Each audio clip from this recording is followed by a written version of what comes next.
just saw a clip of Pete Rose on this program in 2017 recounting how he and Ray Fosse had dinner the night before. He ran him over in the All-Star game. And Pete Rose going headfirst in a technical exhibition game because he was the ultimate competitor is, I guess if you had a statue of him, right, you'd have him maybe in his famed batter stance from which he had the most hits in the history of the game. Yeah, that crouched, leaned right? over. Or this, what we're seeing on the screen right here, him running over, or him diving head first. Yeah, like a giant head first. Where the helmet's coming up. That's it. The helmet's like off. That may be the one right there. That. Where he's going head first, and he's kind of got a look on his face like, this is the most fun I've ever had in my life.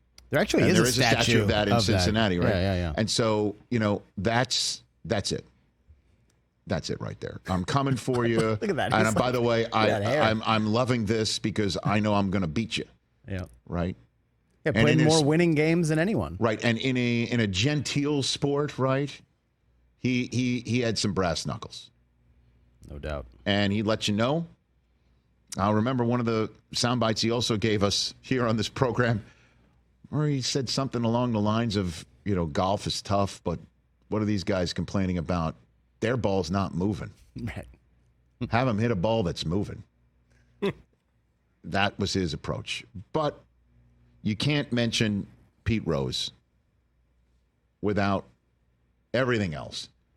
And you could make the case that in my lifetime, 55 years, there's never been a more flawed hero, a more flawed all-time great.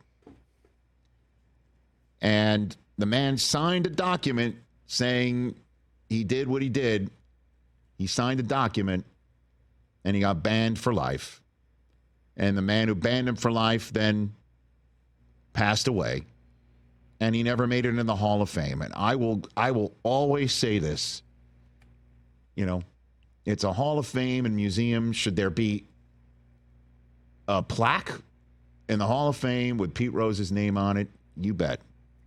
There should. And on the plaque, just put what he did. That's it. And I think there would be a plaque in the Hall of Fame if Pete Rose did what Mickey Mantle did before he passed away. When he said, I had a problem with alcohol. I had a problem with alcohol. It ruined my family life. I'm trying to make amends to a lot of people right now. Don't be like me. If Pete Rose said, I gambled, you didn't even have to say he didn't gamble on the Reds. I mean, we could sit here and say, did he gamble on his team or not? If he came out and said, I am a gambler, and I have a gambling problem, don't be like me. If he did that right away, I think he'd have a plaque in the Hall of Fame for the last quarter century and forevermore. And you could sit there and go, well, that's PR, whatever. But yeah. If he had come out and said, I had a gambling problem, that's it. Don't be like me. And reach out if you have a gambling problem. He'd be in the Hall. It took him years to admit he actually did bet. Yeah, that's because he was selling a book. All he had to do was that from the beginning. It's such a shame in that regard because he is the best hitter.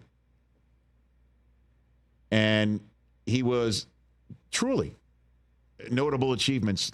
They're too many to fit on a screen. Mm-hmm. It'll never be broken. We'll never see 4256 broken. He will have that forever. And he won the first World Series for the city of Philadelphia. Remember that? The Wheeze kids? I'll never forget when he played first base for them and on the old turf in the vet. After he had recorded the last out, he would spike the baseball on the ground. Oh, yeah. Remember that? He would spike it. Hot corner in Cincy, first base in Philly. Just the greatest hitter ever and one of the most flawed heroes in the history of sports. Yeah, I mean, 42-56, that's never going to break. I don't know if we're going to see another 44-game hit streak, to be honest. That's true, too. 17 All-Star games at a record 5 different positions. that's probably not ever going to get touched. I would agree. You know, certainly in the day and age where you could make the argument the best offensive player in the sport is a designated hitter. Yeah. yeah. You know, you can go back and forth between Ohtani and Judge. Bobby Witt. But you were shaking your head. You don't think if he came out early and said, I'm a gambler, that people would just say, okay, Pete, you did your penance. These baseball people are they're so tight, right, Chris, about the rules of the game. And I just don't. It's the biggest one. Here's my thing, right, with Pete Rose and gambling. Pete Rose was known as the ultimate hustler, right? He gave everything to the game. Charlie Hustle. He never cheated the game. He never cheated in that bat. He never cheated in out. So I get it. Not condoning it, but as his playing career was over, he started to bet on games. Now, my question is, did this ultimate competitor, the guy who had the ultimate nickname, would he have ever bet on his team to lose? But the question is, we don't know the answer to it.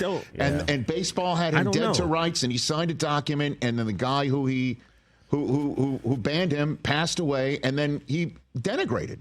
Right. And the man who took over was saying, over my dead body are you getting in? And it just spun out of control. Bart Giamatti doesn't die, maybe Pete's in. Or if Pete did what I said he'd. Yeah.